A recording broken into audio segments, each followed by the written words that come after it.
mice are nocturnal creatures. They eat during the night and sleep during the day. If, however, you just feed mice during the day, they gain more weight than if you feed them a similar amount of calories at night. Same food, about the same amount of food, but different weight outcomes, suggesting that eating at the wrong time may lead to disproportionate weight gain.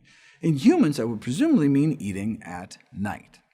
Weight management recommendations often include advice to limit nighttime food consumption, but this was largely anecdotal until it was first studied experimentally in 2013. Researchers instructed a group of young men to not eat after 7 p.m. for 2 weeks, compared to a control period where they continued their regular habits. After the night eating restriction, they ended up about 2 pounds lighter.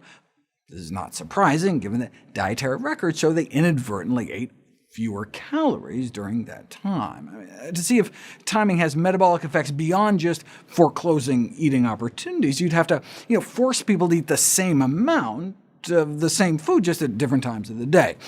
The U.S. Army stepped forward to carry out just such an investigation. In the first set of experiments, Army researchers had people eat a single meal a day, either as breakfast or as dinner. The results clearly showed that the breakfast group lost more weight. Check it out.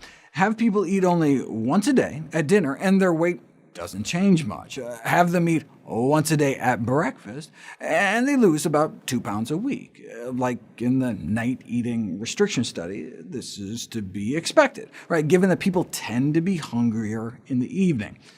Think about it. And if you went 9 hours without eating during the day, you'd be famished, right? But people go 9 hours overnight all the time, and don't wake up ravenous, right? There's a natural circadian rhythm to hunger that peaks about 8 p.m. and drops down to its lowest level at about 8 a.m. Right? That may be why breakfast typically is the smallest meal of the day.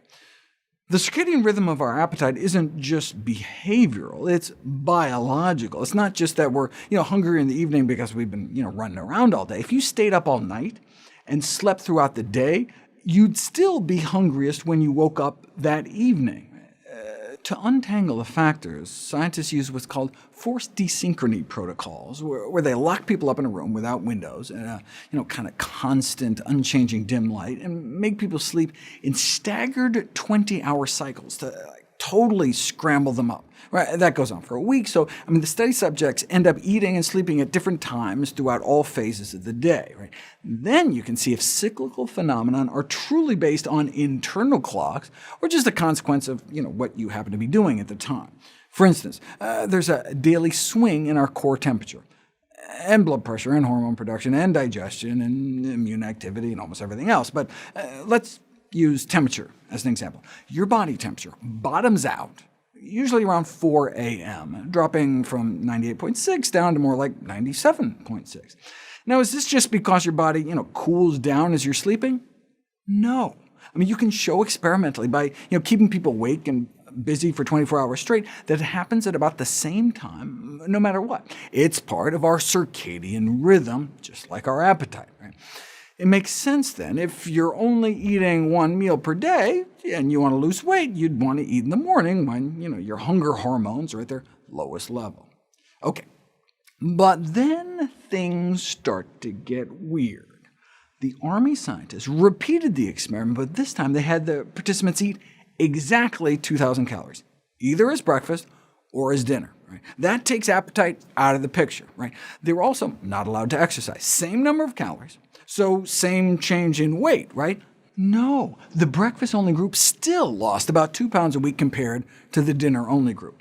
2 pounds of weight loss, eating the same number of calories. That's why this concept of chronobiology, meal timing, when to eat, is so important.